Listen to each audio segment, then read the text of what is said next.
So this is how you can print a PDF file directly from your MacBook. Let's get into it.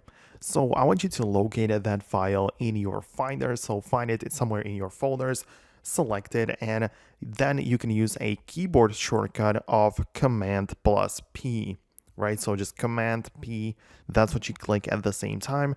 And the option is going to pop up with the printer options, right? So there's going to be like a quick window which then goes away, but what you notice at the bottom in the dock, there is a print center, a new icon which just appeared, and when you click on it, you can see the printer type that is currently paired. You can see the process of the printing the individual like files.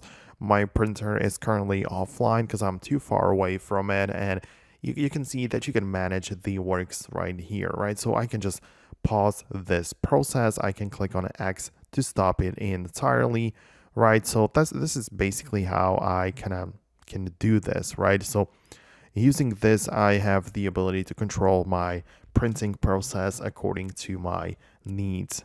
What's also cool is that you can drag files directly in here if you wish, right? So you can easily just drag and drop PDF files into the print center. So you can even put more files right there into the queue, and you can control it right there.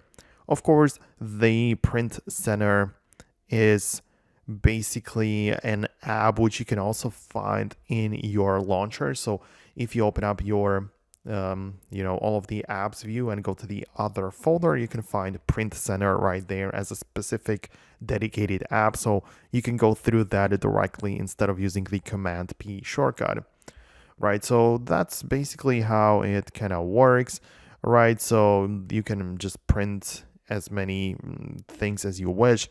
Of course, to set up a new printer, just tap on the plus icon in the bottom left and just connect it either through, wirelessly or however you want, right? So that's kind of how it works. Hit the thumbs up on the video to let me know about if you enjoyed the video or not.